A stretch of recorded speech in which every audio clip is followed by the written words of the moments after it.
questa brevissima introduzione dire che noi siamo anche in un contesto interessante. La Società Italiana degli Urbanisti ha avviato delle CU Lecture, ne abbiamo fatto qualche mese fa una alla Sapienza con John Forrester, e questa è la seconda che facciamo accogliendo Patrick de Galès.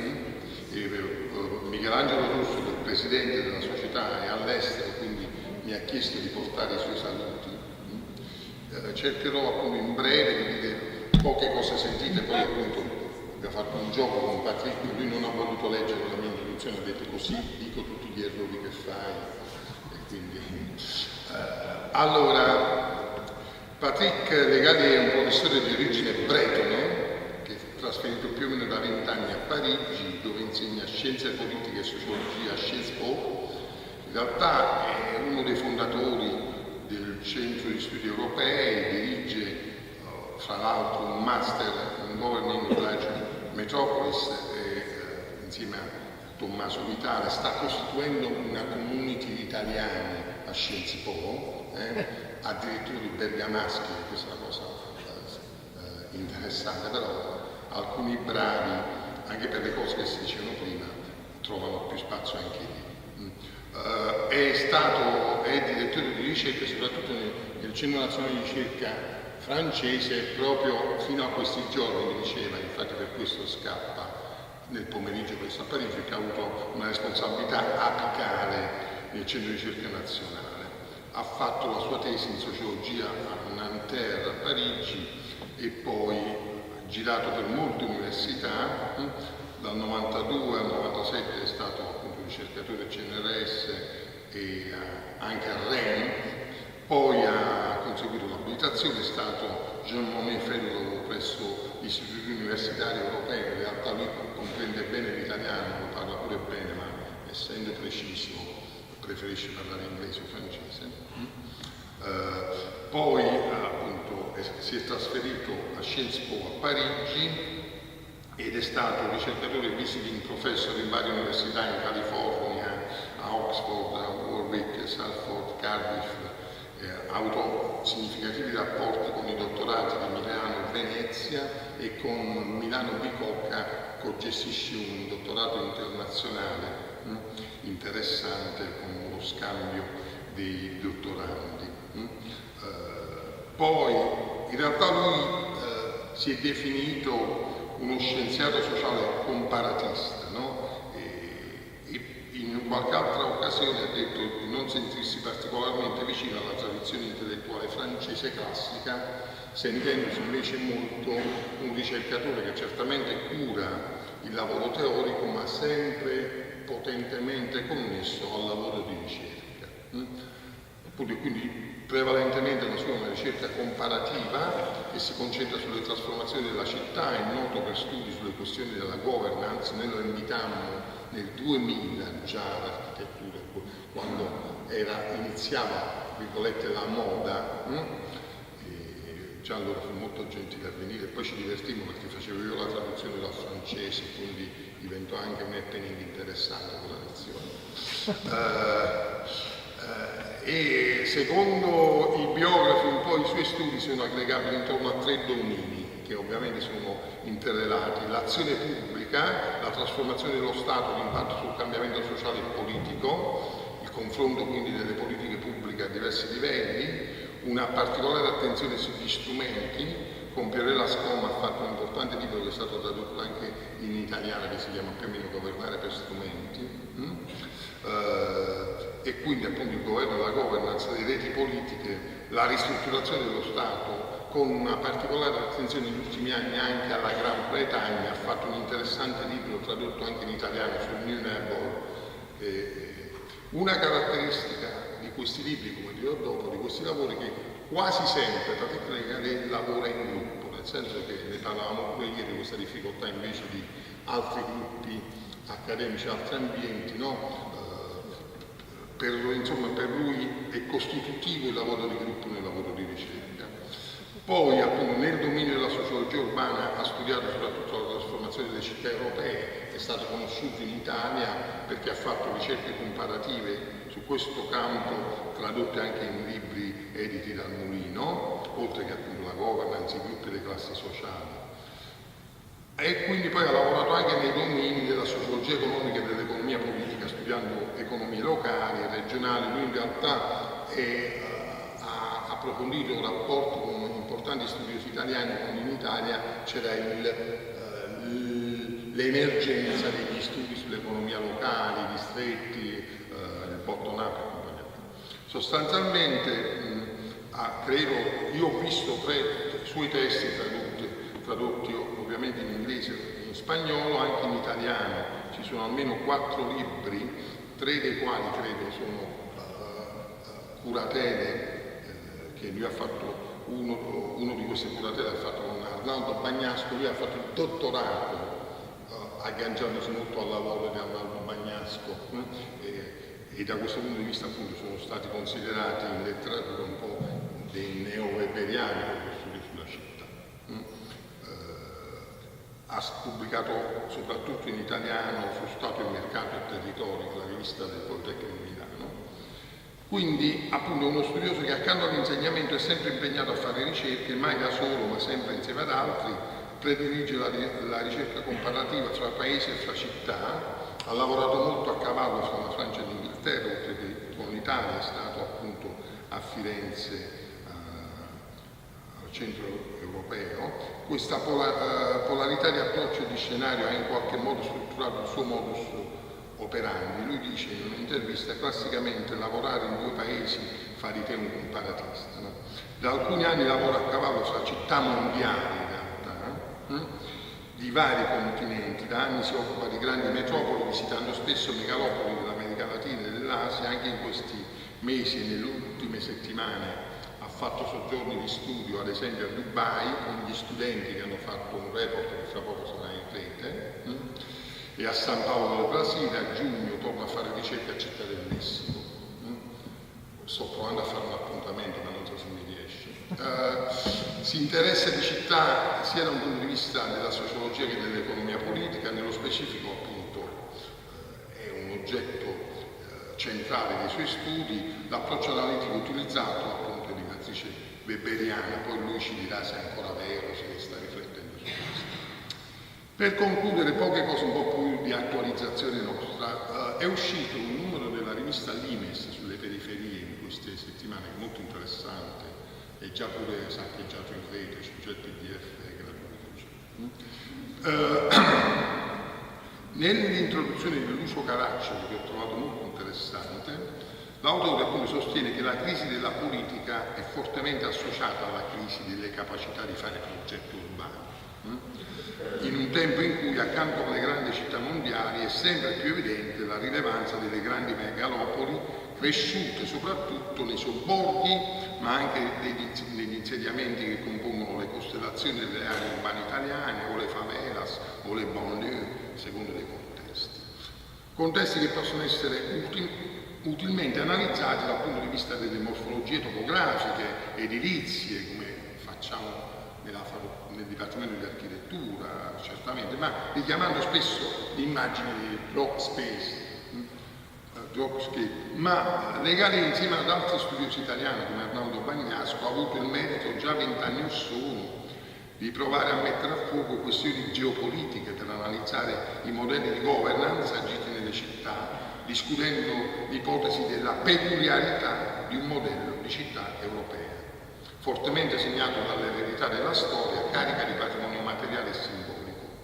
Un'ipotesi che dopo e dentro questa crisi deve ancora dire meglio quali sono le specificità delle città del sud, del nostro Mediterraneo euro-africano, che continua a distinguersi dall'insieme del sistema urbano della megalopoli renana.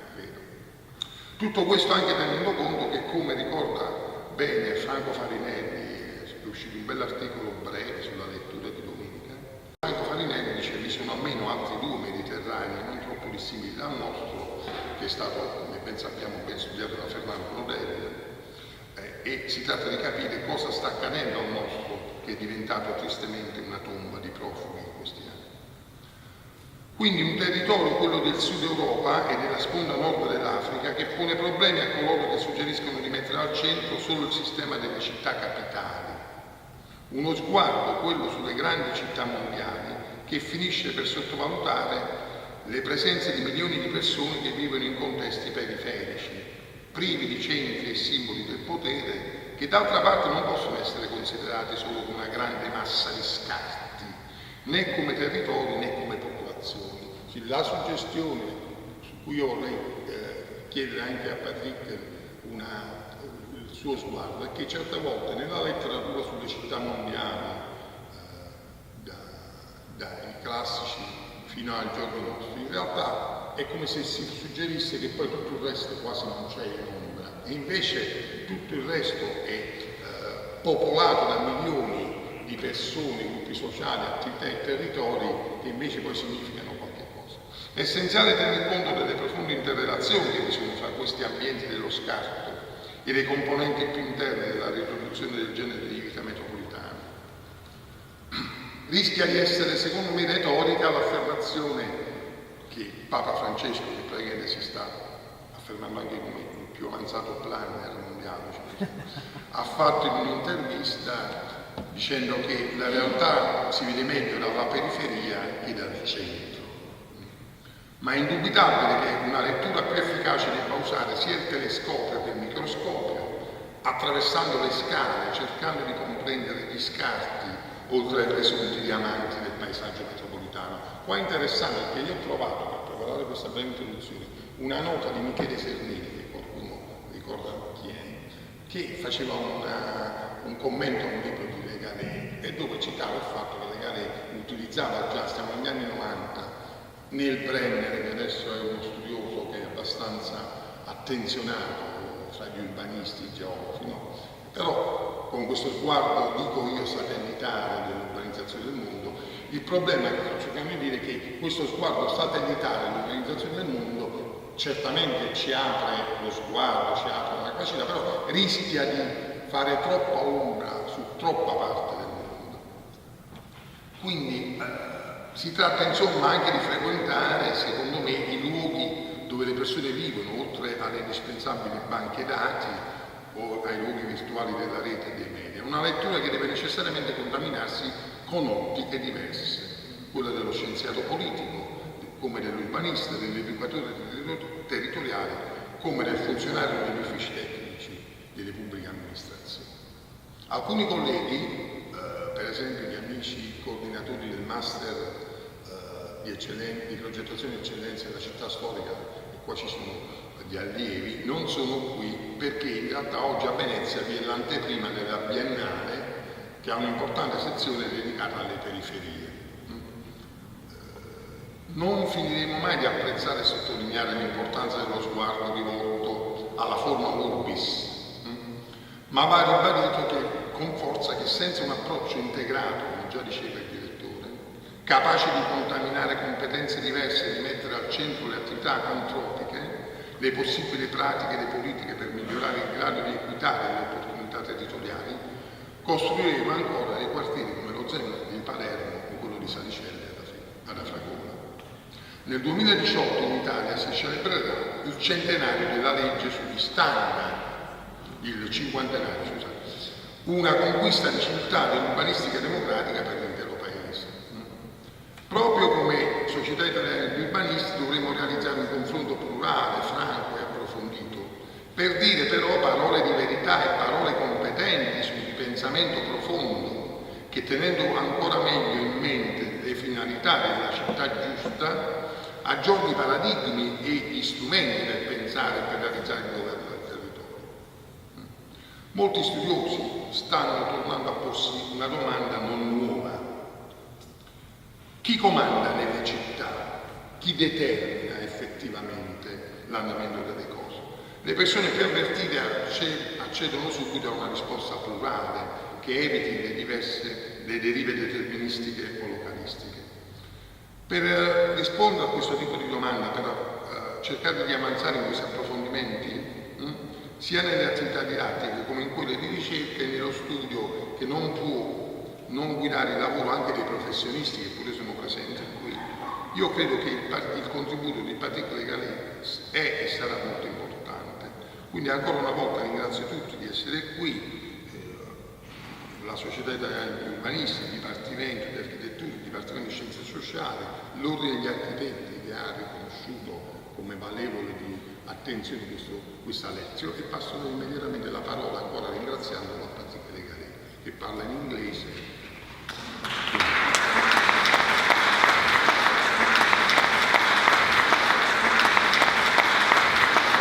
Ma non posso parlare italiano bene, allora devo parlare in inglese. Ma posso capire le domande.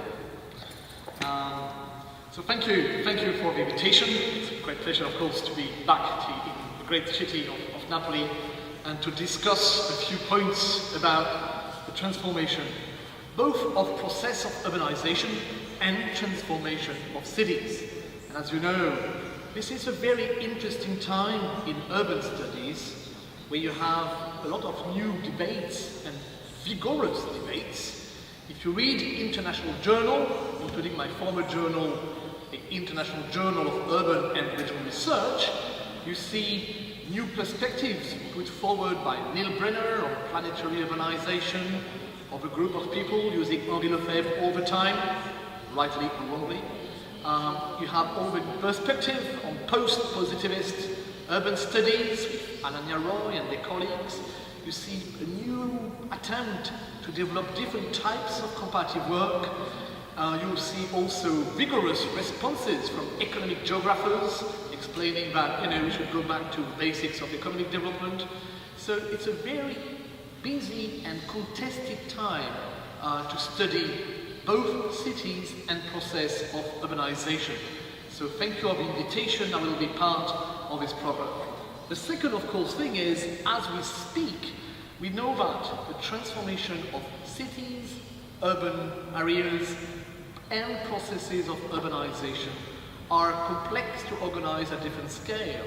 And we never know whether what is going on in cities is explained by factors related to actors within cities or by factors outside the cities, including globalization process, the EU, or of a state. And one of the themes I will develop today is that we have understood the rise of European cities and the strength of a particular model at a time when you had more and more resources organized at the level of metropolis or regional capitals.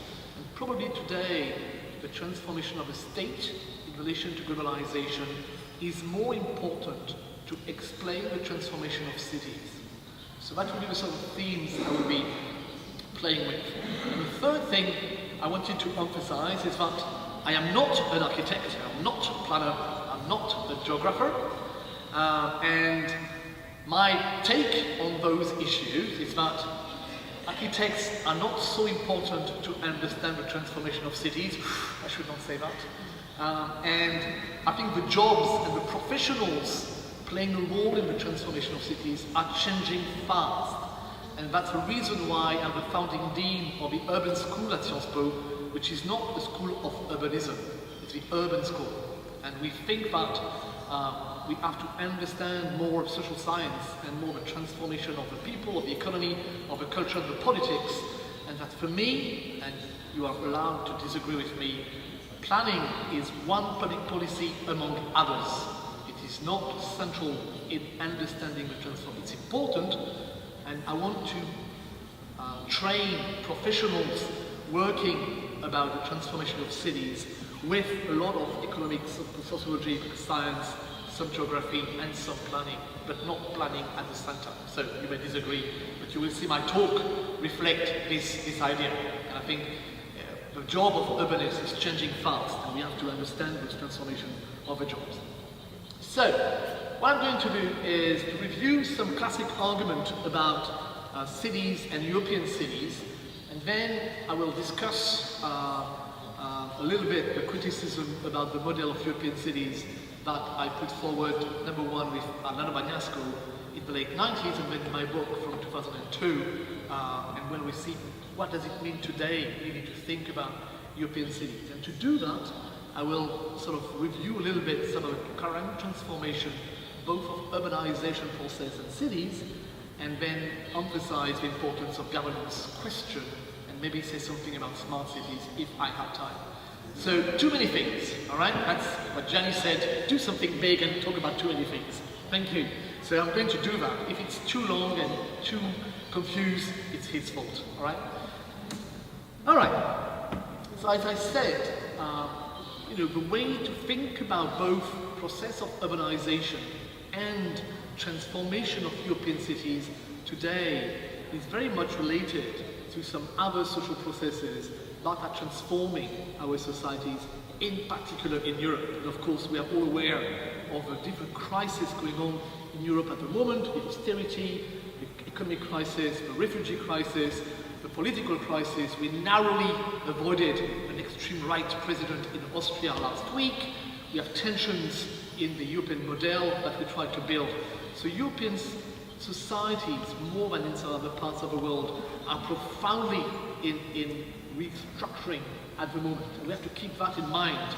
In part, our urban environment is of course structured and embedded in the crisis of national societies, national state, and the various crises, both in terms of mobility, in terms of age, in terms of state restructuring, in terms of debt crisis, in terms of slow growth, in terms of very large firms now controlling bigger resources and leaving our territory or avoiding tax, as we know, because of the Panama Papers. We also know that Europe is not very good in developing the technological large firms that are running part of our world, the first generation of Apple, Google, and all the rest, and the second generation of Uber, Netflix, and all these firms. All these major innovations are not organized by European firms, so Europe is losing ground in terms of technology and economic development. We also know that there are some pressure, and I will mention neoliberalism at some point. So the question is, how do we make sense of those cities and process and organization in various cities? And my own take is to be both a sociologist, to try to understand mobility and the transformation of various social class, but on the other hand, to emphasize that classically the strength of European cities was to able to organize very strong capacity for collective action with public policy, with social movements, with planners, with various groups, and to be able to organize, to organize and to govern their own cities. And I've been with other people trying to think about, really be precise about the governance framework, meaning the sociology of governance, trying to understand, who is governed, what is governed in various cities, how a society is governed, what are the collective capacity for collective action, what are the way to exercise authority. We work with policy instruments for that reasons. What is not governed in a number of cities, who governs when nobody governs, and to really emphasize what I call the dark side of governance, and to really look seriously in European cities and beyond on both the importance of illegal activities, of corruptions, of clientelism, very important in Paris, for instance, but we don't study that in governance. So that's what I've been trying to do. So as you all know, the problem, that's of course still my introduction, the problem that we study cities and urbanization these days is trying to combine both the idea of place and the idea of relations. How do we combine the transformation of cities organized by various networks, relations, interdependence, flux, and on the other end, the dimension of place, of inheritance, of collective action inscribed, embedded in a particular place. And that's what is difficult nowadays in many places. And I like the quote of my colleague Pierre Bels in France, who talks about des lieux et des liens, okay, the relations and the place. And this articulation is at the core of a lot of debates. Some of our colleagues now say place don't matter anymore. You only have to look at the process of urbanization and the relations. Some other people say, well, mobility, flux, maybe, but the places are still very important. So we are all trying to combine those two dimensions that are so central in the transformation of European cities. And of course we know that historically, Gianni mentioned Fernand Braudel, some of the characteristics of cities are still very strongly present. We know that the idea of accumulation, concentration remains very strong, but there are still multiplicators of interactions. And the place dimension remains very central My colleague Michael Stolper, who is a leading economic geographer in the world, has done some work on the use of the internet. And they show that the more you use internet and the more you are in relations with people all over the world, the more you have face-to-face interaction in your daily life. So those two things, the outside relations and face-to-face localized interactions, go together. Okay? So it's not one against the other. Very often they are combined. So this idea of interactions is very strong. The second point I want to emphasize is that those cities are political beasts. This political dimension is absolutely central. The more you have diverse population, the more you have migration, the more the questions of how different people live together, the urban fabric, becomes absolutely central in the future and the transformation of the cities. So you have to decide how to allocate resources, what are the rules of the game for these different groups. So the redefinition of politics is absolutely at the core of the transformation of those cities. Some of my urban geographer colleagues in the UK, they like to talk about post-politics and very fancy concept. I don't care. The important thing is there's a very strong political question about those various actors and groups within the city. And I want to emphasize that for me, one of the main, always line of inquiry that's linked to planning is the capacity of agency in those cities, the capacity for collective action, how to control, how to exercise authority, how to develop services for the inhabitants. And this is more or less important. The third dimension I want to emphasize, that in my understanding of the process of urbanization in European cities, is also to remember that economic geographers have taught us all this idea about the urban-land nexus, and the competition for various use of space is even stronger nowadays than it was before. In a way, the globalization process means that more groups, more firms, more people may be in competition to use the most valuable space. So if I understand that in Napoli you have more tourism than before, so of course one of the big questions in many cities is how much tourism we want. And at some point, if you have too much Airbnb and too much tourism, then the quality of life for inhabitants is decreasing. So in all cities, we are all trying to organize, if you go to Barcelona, some neighborhoods are just a complete disaster. It's just completely organized by tourism and Airbnb. So in every city, this competition for the use of space is more and more organized with flux coming from the outside. It could be large firms, could be Chinese tourists coming in Paris massively nowadays, could be flux of students traveling around, could be people using various services. So the competition for the use of space is very strong, and we know that land use pattern always reflect power relations and efficiency concern. And that's, with the change of scale, is becoming even stronger. Some cities, some small-time cities, are a bit outside this competition, but for the most valuable ones that are more in the flux and on the road of people traveling, this competition is becoming more and more acute. And in many cities the question is, do you want to have Olympic Games or not? As you know, in Barcelona, the new municipality has decided not to compete for the Olympic Games for this reason. By contrast, in Paris, we are obsessed with competing with London, so we want to have the Olympic Games at the moment. And it's in Berlin, they say no. So we see that in various cities, this idea of how much we want to play the competition and have more flux is quite central, both in the capacity to organize collective action and also to decide what sort of city we will have in the future. And finally, we also remember, we know that very well, and the geographers have taught us that very much, including my friend Brenner, that the question, the urban question, is always a question of scale. And even in places, we know that we're not surrounded by walls anymore, it's easy to understand, but we always have to think in terms of, do we look at the neighborhood, or we look at the city, or the historical city, and the peripheries, the suburbs, the metropolis, the urban regions, the city networks, state, the EU, the globalization process. One of the difficulties, of course, to do comparative work and to think about cities nowadays is to articulate those cities with some precise questions.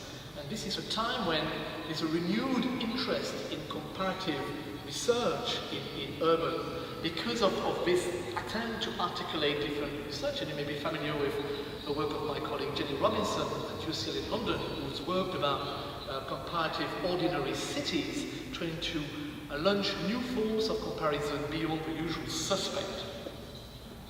So, in other words, still today, when we think about those various cities, we have different ways to look at them. We look at the material dimensions of walls, the squares, the houses, the planners, the construction side. This remains a very strong element. I would argue that the second one, the economy of cities, is probably more important than it was before, because until the crisis, a lot of economic development in many cities was partly organized by the state, or sometimes by local industrial district, but a lot of division of labor was organized with national rules.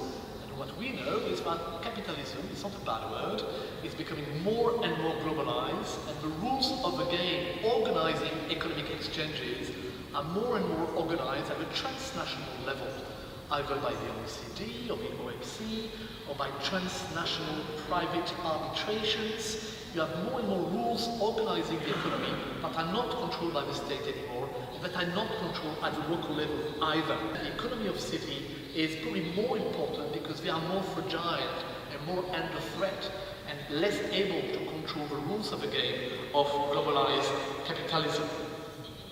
Of course, the cultural element is always central, and we know that those cities can be analyzed and studied in terms of imaginations, representations, religions. We know that the politics is important, we know that the social fabric is important, and we know that all these various elements are taking place, including riots, in a number of cities. And European cities are not immune. There are riots in Sweden! My God, riots in Sweden, where are we? Last year we had riots in Singapore. So riots are part of urban life. They were always, but this is becoming more systematic in a number, and we can measure that in a way. And of course we have two elements that we are trying to bring in mind when we study our cities today, and European cities including.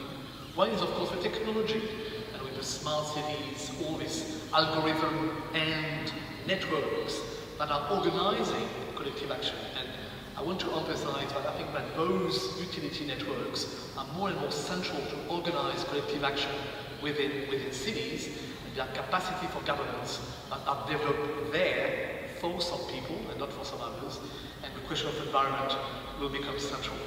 So in a way, I will come back to the classic theme of European cities, but those questions, they also are addressed in Europe, but they also make sense in lots of cities all around the world. So the question of European cities is always to understand whether both some long-term characteristics still central to understand European cities, but at the same time, the more globalization process you have, the more what happens in European cities may be parallel or echoed in other parts of the world. So this tension is of course central in the way we try to frame those European cities. And you know about infrastructure, since the new Hauptbahnhof in Berlin are becoming quite central. So one point I want to emphasize in this long introduction is the idea that in a number of cities, this capacity to develop new infrastructure in transport, telecoms, in other parts, is reinforcing the capacity to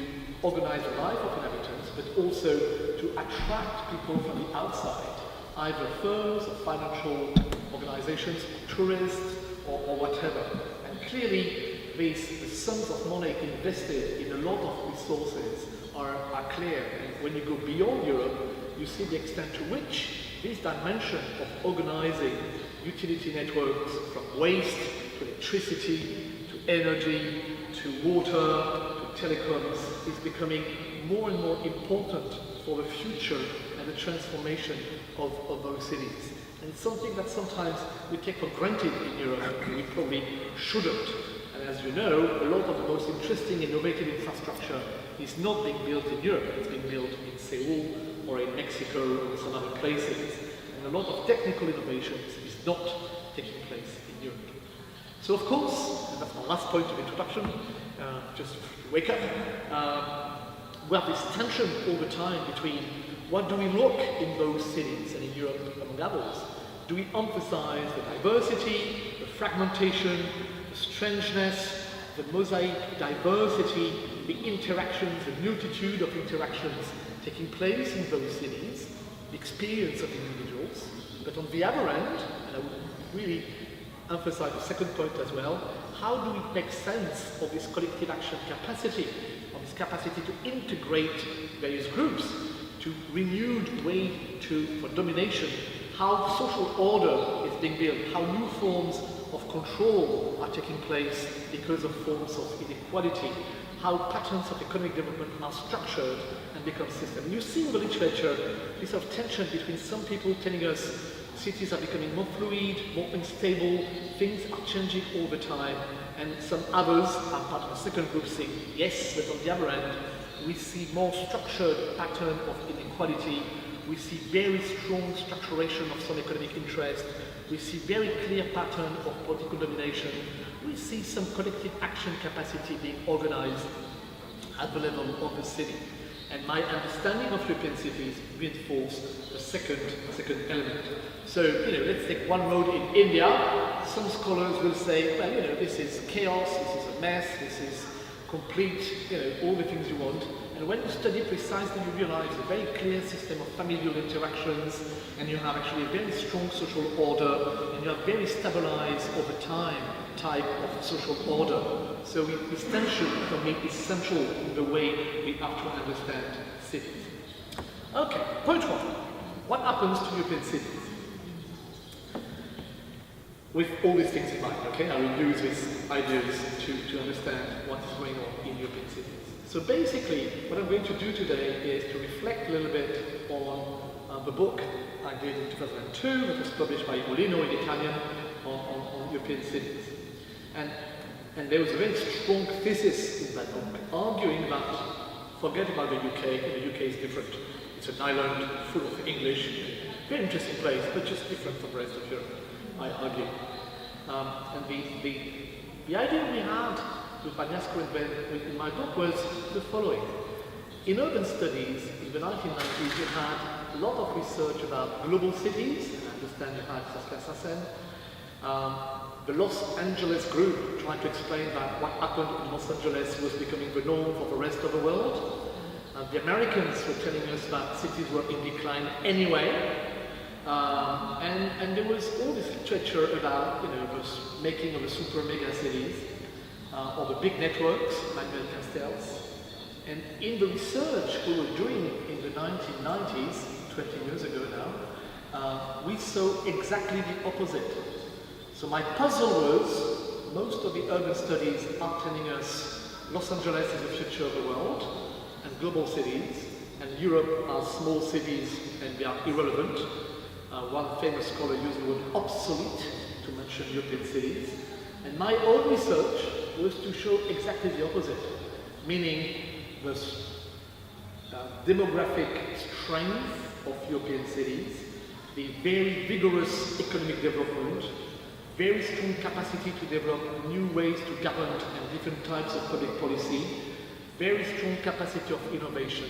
In other words, a sort of revival and very strong collective capacity developing in European cities that were doing extremely well, with some exceptions, the decline of old industrial cities. So there was a contradiction between the literature and what our empirical work was showing.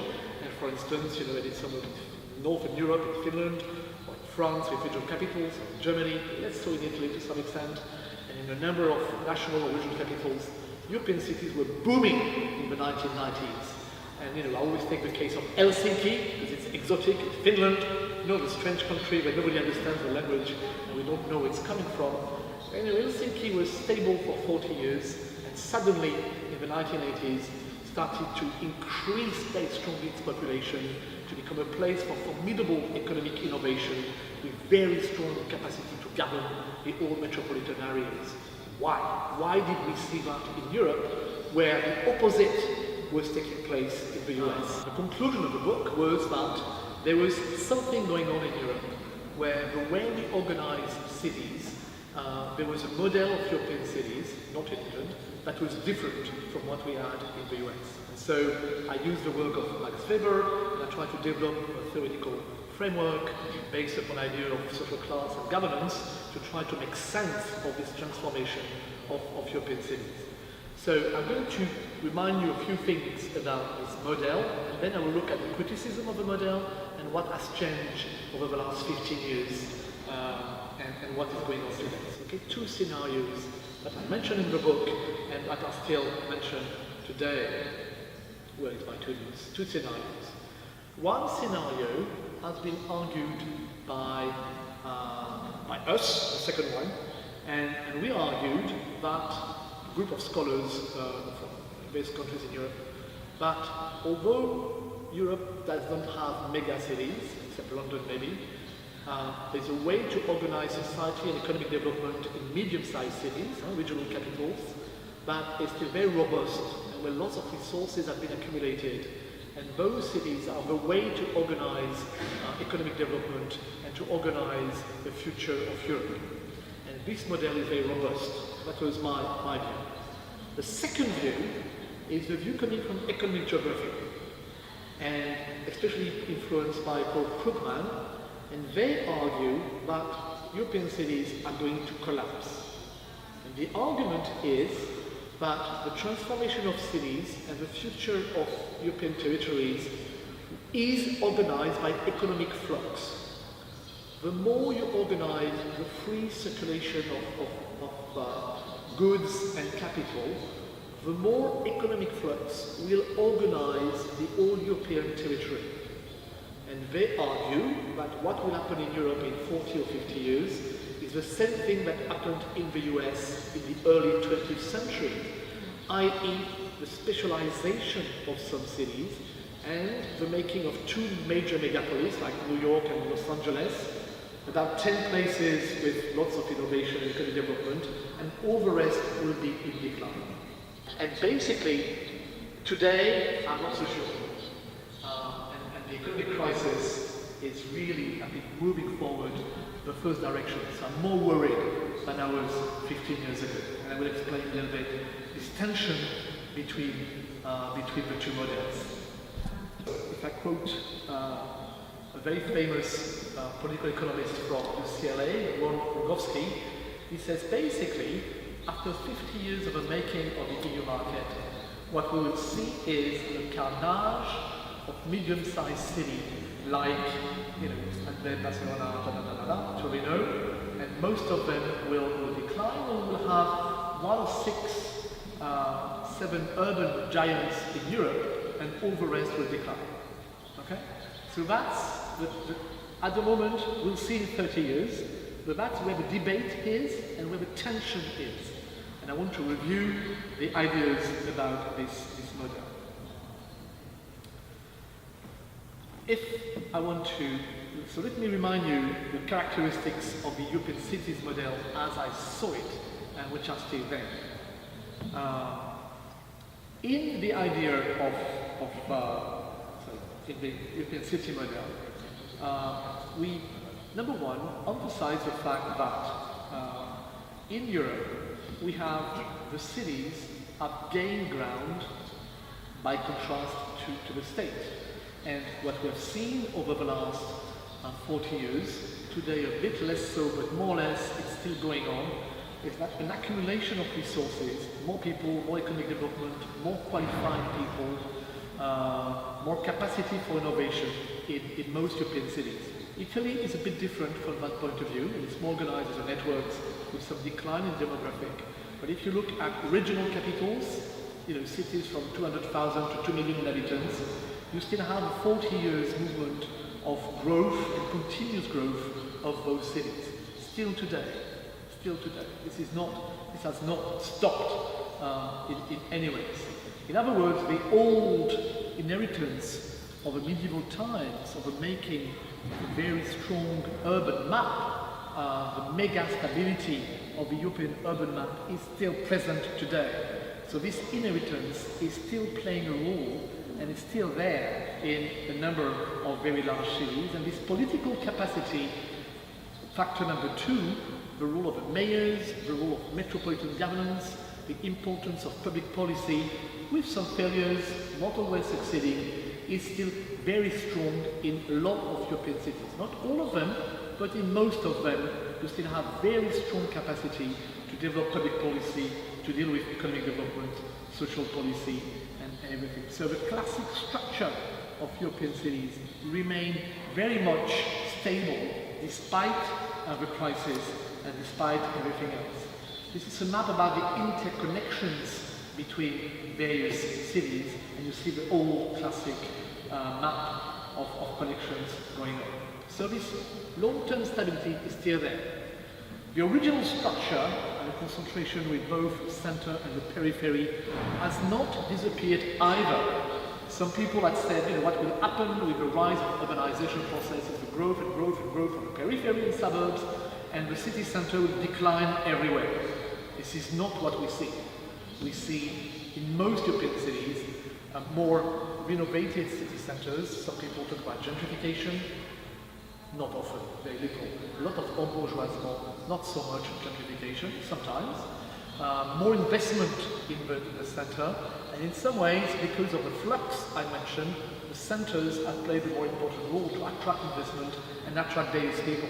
So in most European cities, the classic structure organized with suburbs and the center remains very much dynamic and is still there. The municipality have rather gained grounds. So what we have seen over the last 40 years is that municipality and the metropole level, difficult in Italy, I know, has gained more and more resources and therefore more and more capacity for planning, for public policy, for organizing transport, and to deal with housing. Okay? So on average, if you look at the figures about public expenditure, cities in Europe have been a major winner of resources over the last 40 years. Today it's more difficult because of the austerity policies, but still, most European cities, except in England, have remained quite strong financially speaking. Okay? Some of them have suffered, but not a huge deal in comparative terms. The exception is the UK. With the current government, some cities have lost 50% of their budget. Liverpool has lost half of its budget, and these are serious cuts. Okay? In most of the countries, except Greece, of course, the cuts have been limited until now in most European cities. Are still structured and organized by the European welfare state. Everywhere there is a limitation of public expenditure, but what we have done in Europe, rightly or wrongly, is to increase the debt. And that means that welfare expenditure remains very strong comparing to the rest of the world. And a lot of this welfare expenditure is in European cities. And that means that a lot of social groups related to welfare remain very strong pillars of those European cities. And we see that in a number of those European cities, from Copenhagen to Lisbon, a lot of project investment and some growth and some decentralization reform. So the dynamics of European cities that was identified in the book remains relatively robust. There are some exceptions, I'll come back to that, but not so much until now. And the EU is also still playing a role, but I will mention this has changed, and there are still more and more European rules. And this is something that I would say has changed. Basically, until the 1990s, the EU was trying to reinforce the regional policy, started an EU policy, the urban policy, and basically the EU has let down cities and territories. Regional policies have become marginal after the year 2000. Mr. Prodi, I think, was the president of the Commission. There was a liberal turn in the EU, and the EU has lost interest in regions and cities. The Committee of Regions is marginal institutions. Urban policy has become completely sidelined. So my argument is that the EU has completely marginalized the territorial dimension of their policy. It may change, but the last 15 years, European cities have lost one of their main allies. That was precisely those European cities. So in other words, the argument I had, and I still have today, is that European cities, if they're regional capitals, have a mix of public service and private firms, robust body of middle classes, quite a strong pillar of social structure, very strong capacity for public investment, and despite increased tensions, they are still very strong legitimacy. So the robust model of European cities, for me, is still quite strong today. And if you look until the crisis of public expenditure, you can see that in most European countries, you still had either a stabilization of an increase. The figure is public expenditure as percentage of GDP. Okay? So until 2008, you still have relative increase of public expenditure as percentage of GDP. And because cities gain more and more resources within the state, that means that European cities were able to get quite a lot of resources for their own project. All right? So that was the model we had. And we also saw, in the 2000s, a lot of project, a lot of capacity for planning some new development, a lot of reinvention and mobilization of resources to develop those European cities. We also saw a transformation of the modes of governance, less clientelism, structured metropolitan government, more capacity to develop transport projects, more strategic authorities in some ways. And that was true from Stockholm to south of Europe, and even the newcomers from Eastern country, not the small one, but the main cities of Eastern Europe, have done immense advances to approach the classic model of a European city.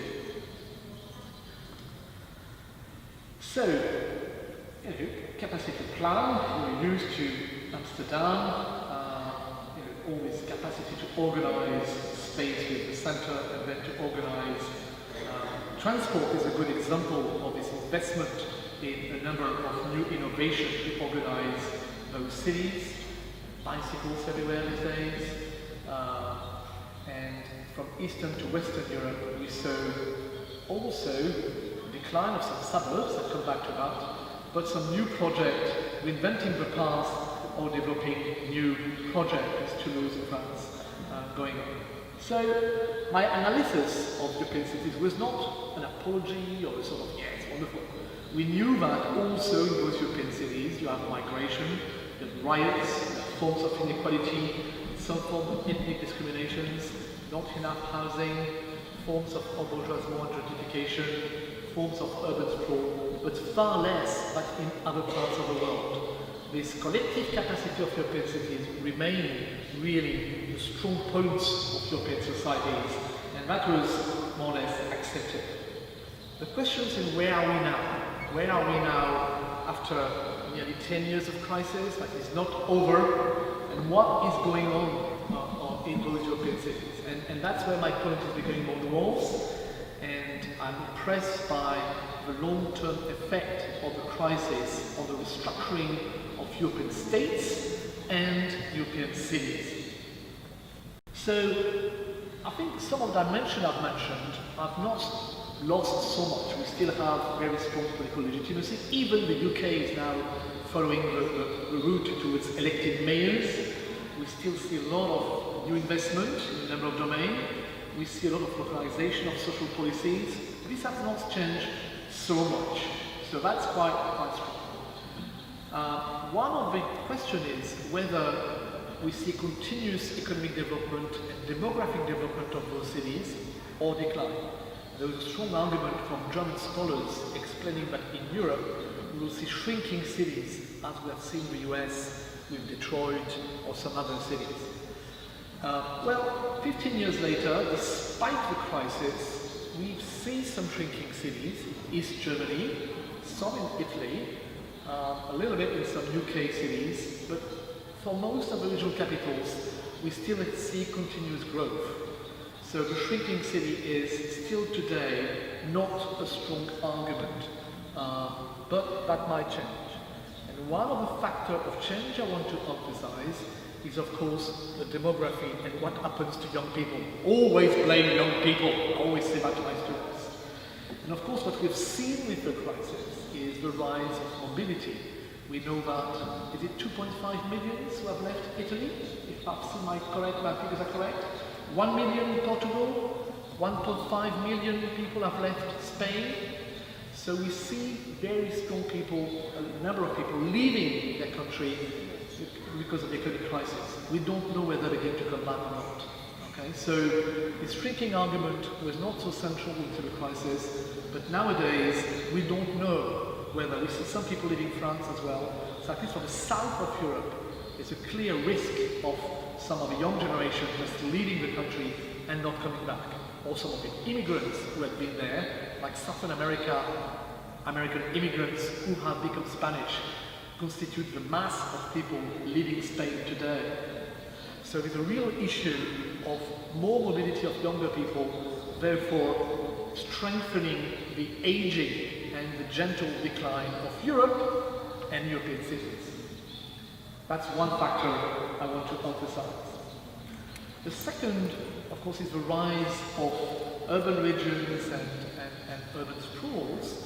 But for me, it does not go, as I mentioned before, against the argument of robustness of European cities, and we see all these projects about city centres, and in a way, some bourgeoisement, some gentrification are also evidence of the strength and ongoing investment, both in social and economic projects, in those city centres.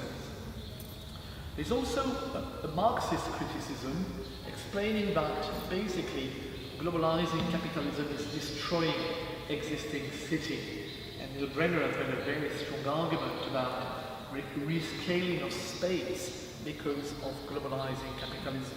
Clearly, they have a point. Some of it is going on, and this is increased also by the lack of capacity for new investment. This is for me one of the most worrying trends. Figures are coming from my colleague Wolfgang Streeck from the Max Planck Institute in Cologne, and Streeck has done a very powerful argument explaining that in Europe we've made a collective choice to increase the debt. And what was striking, can we see the, I know, I don't see why we don't see the country. What we see in Europe is before the crisis, public debt has been on the increase, and after the crisis, public debt has become more and more important, more than 100% of GDP, like in Italy or now close for France. That means that the public authorities have less capacity to invest in new projects, new technology, in new public policy. So one strength of European cities was this capacity to extract more resources from public money and then to invest in very good projects and development of the city.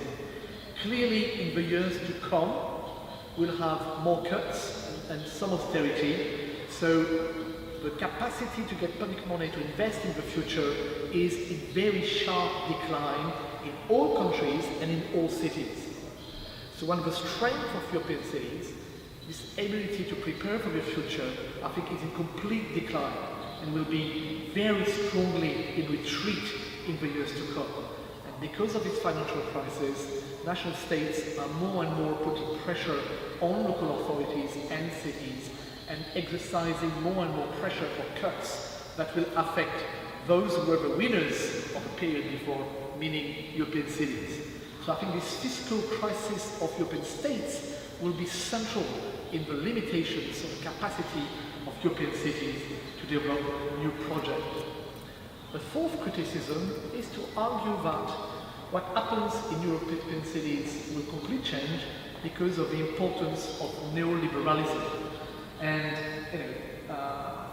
that's a very strong ideological argument. I've just published a paper on the subject, so I may not develop the argument, but my argument is that neoliberalism is not very important for cities in general, and it's not very important for European cities in particular.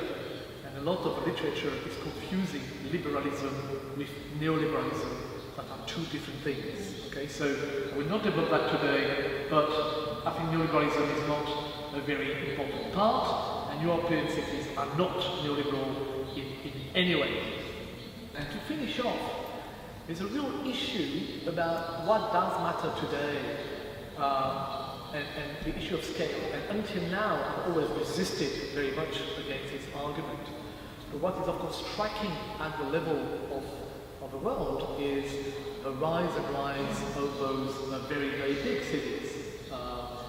And when you look at the top cities in the world in terms of inhabitants, from Tokyo, Mumbai, Sao Paulo, New York, Jakarta, Calcutta, Lagos, Buenos Aires, Manila, Beijing, and the rest of them, you have 0 European city.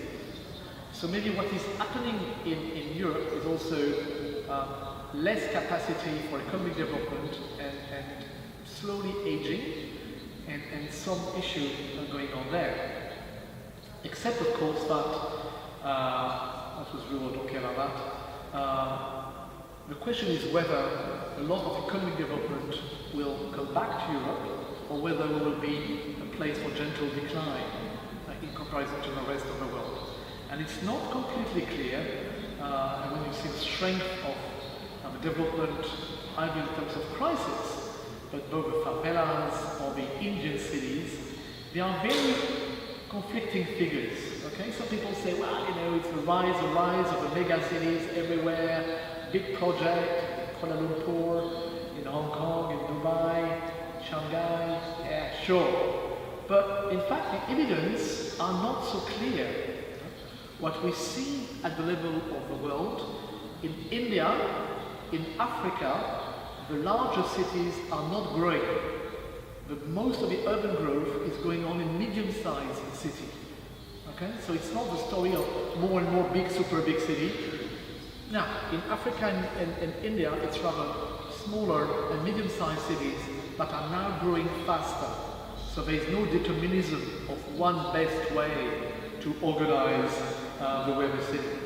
What we also see at the international level is the rise of the city-states. Remember the Middle Ages, you know, Venezia? And we see those cities which are hubs of exchanges, like Dubai, Hong Kong, Singapore, possibly London, and that are less connected to Europe or to the country and more organizing global exchanges. Dubai has now the largest airport in the world, bigger than London, and they are building a super big airport to become a center of aerospace traffic in the world. So there's a sense that European cities might become a little bit less central in the organization of the economic world. And you may know that Singapore airport is the most advanced airport in the world. Of course, some planners tried to react. In France, we have a distinguished tradition of French civil servants, planners, who wants to say, no, France is not declining. And they ask geographers to draw this lovely map. So the purpose is to explain that Paris is still the center of the world, okay? You can trust planners, you can do nice maps. So my colleagues just draw this lovely map about, you know, the integration of Europe. And they basically explain that there's one mega super big urban region in the making, London, Paris, Brussels, Rotterdam, a big port. And this is the super mega cities of Europe. Luckily, in terms of train, Paris is in the center. So France is resisting. Okay, we are not going to go down lightly. Of course, this doesn't make any sense whatsoever. It's complete rubbish in terms of serious economic flux. But clearly, we see that. So one scenario, if I come back to my economistic scenario, is that what we may see in Europe, I don't believe in it, but I give you this scenario, is that maybe what we see in Europe is the making of two mega cities, like New York and Los Angeles. That would be London and Istanbul. Okay? Some little political problems in Istanbul, but Istanbul is moving from 15 to 20 millions. It has a huge capital center, attracting money and financial capital from the Emirates. It's in competition with Dubai. From North Africa, a lot of money from Morocco, from Algeria is invested in Istanbul. Istanbul has more airplane lines to more countries than any other airport in the world. And it's organizing a lot of exchange all over Europe, are in fact controlled and organized in Istanbul. So I don't like this scenario, but the idea that we'll have London, which is formidably dynamic economically speaking, and Istanbul on the other end, structuring the European urban map is not completely absurd. And we should be aware of that if we want to understand the future of European cities. And if you think about the project going on in Istanbul, you have a huge amount of new bridges, new mosques, new business district, new transport. That's the plan for the new business district. They want to be the rival of the city of London. You know, this is Istanbul periphery, Los Angeles, and London is the other big economic success of Europe. And again, it's interesting to understand what's going on in London. London, half of the cranes, you know the cranes building things, half of them are in London. Okay? London has become a place for attracting. Okay? You may remember John Major, the former Prime Minister of England. He used to say that he wanted England and London South East to be the new Hong Kong of Europe. That's more or less a little bit what is going on. Okay? And if we have Brexit in 3 weeks, nobody knows, I'm very worried, London will be in some ways the Hong Kong of Europe. Okay? With less regulations, less tax, immense capacity to attract immigration, 1.5 million new immigrants in 15 years. London South East, about 12 million people. They have actually 1.5 million new migrants, and they plan to get 2 more millions in the next 15 years. So it has become a magnet to attract migrants from all over the world, including from Europe. One of the big successes of London, young people again, young people. London has become the place where lots of young people go to get some training. They go for 6 months, they go to do some study in the big universities of London, they go to create a firm. London has become a magnet to attract lots of young people from all over the world, including lots of Italians and Spanish and French. Okay? London has become one of 2 or 3 most multicultural cities in the world. It has, we say, about 300 languages are being spoken, and 200 nationalities have more than 20,000 people. It's just amazing what is going on in London. You can pay in euros, in dollars. It's becoming quite impressive, and it attracts huge amount of financial capital. Okay? They get about 3 billion investment in private development last year alone. So they concentrate flux of capital, and as you know, London is becoming a little bit, we say in French, ville coffre-fort, safe. Okay? So when you have a crisis in Ukraine, rich people put their money in London. You have a crisis in Colombia, people put their money in London. You have between 200 and 400 new towers in construction in London as we speak. Most of them are actually empty, they are safe for the future. But London is becoming in a league on its own, completely separate from the rest of Europe in many ways. It just means that they're becoming less relevant for the new adventure of research, of technological production, of financial activities. We know that there are 2 ways to create wealth nowadays, 3. One is new technologies, okay, the Silicon Valley story. One is financial capital. Finance is more and more important to organize capitalism and wealth production. London is one center. And third, it's private property. And the property market in London has become absolutely crazy. And it's becoming quite an amazing place. So there is an argument, okay? I'm not sure it will last. I'm not saying the rest of Europe will completely die. There are still robust European cities, but their relevance at a time of globalization may be less important, also because Europe might be slightly less relevant at that time. That's my pessimist note. And of course, you know, all these skyscrapers being built in London, and all this new project, the Shard, these new towers built by Renzo Piano, I think, if my memory is correct, and all this project going on all over London. And I think we underestimate, in particular in Europe, the importance of the financialization, finance of both buildings and parts of the city. I mean, you remember the Gherkin, the Norman Foster building? They sold it 2 years ago for £600 million, and there were 200 candidates to buy it. So basically, those big buildings become financial assets that are built, sold, resold, and are part of the financial strategy of those big firms. So I'm not saying everything is explained by that. I'm just saying in the process of urbanization and transformation of cities, you clearly are one type of cities that are just, both because of technology, because of startups, because of finance, the avant-garde of transformation and accumulating resources and attracting the most qualified labor force and inventing new way of life. The rest is not irrelevant, but we have to be very aware of this connection going on.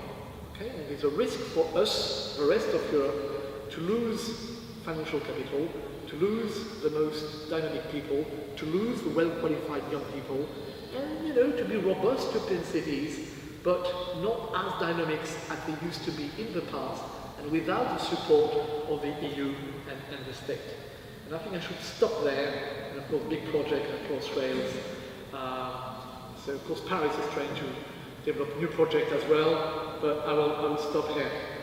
So, what I'm worried also is the marginalization of EU regional and urban policy, and the marginalization, as I said, of EU urban policy. And my last point is really to emphasize, if I try today in conclusion to understand what is explaining the transformation of European cities today and process of urbanization.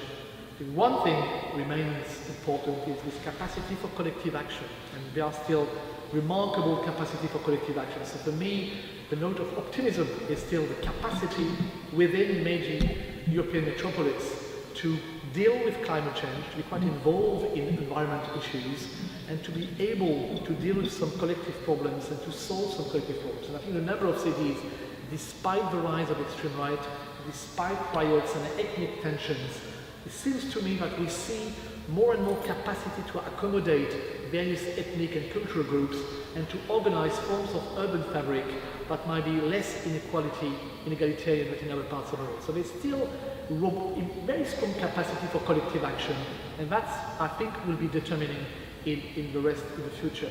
The second worrying trend is, as I said, the transformation of national policies and nation states that are more and more supporting their main city for economic development. So, Swedes are supporting Stockholm, the French are supporting Paris, to organize the competition between cities. So that will be good for some European cities and quite bad for some other cities. The third factor, which is destabilizing the European city model, is of course the economic crisis and the long-term effect of this economic crisis that we don't measure completely. I've already mentioned the fiscal crisis of the state, the fact that part of Europe have lost some of its industry, some of the new economic development. We don't know exactly how it's going to be organized. It's very urban. So we still have our strong public support and policies and education and transport. We are not entirely sure what's going on, okay? We know historically that every 50, 100 years, it's a major revolution in capitalism that just clean the deck and reorganize economic activities. We are very likely to live in such a period, and we don't know exactly where all these new activities will be relocated. We know in the US, for instance, that it's a major reshaping of the map. Basically, most cities in the US are getting poor, okay? The wealth production and economic development in the US is now Silicon Valley, New York, and then about 10 metropolis, and most of the rest is in decline, even getting very poor, okay? So we don't know whether the same dynamics will take place in Europe, or whether we will manage, through the EU, through the national policy, to deal with our refugee crisis, economic crisis, ecological crisis, and to solve the collective problems. So that's where we are today, I think, in between. I'm slightly worried sometimes of some complacency from French mayors. The mayor of French cities, they think, we are doing very well, we are good, we are still very robust, we are very dynamic. On the 20 years period, I'm not entirely sure. I always tell them, where are your young people? And of course, some of them are leaving, some of them are poor, some of them are we see increasing inequality. So that's where we are. Whether Europe will become more Americanized, meaning more organized by economic flux and more inequality, and we will see this London-Istanbul model, or whether collectively, and I think cities will be central, we reinvent a form of European model after the crisis that will be built upon our model of European cities. Thank you.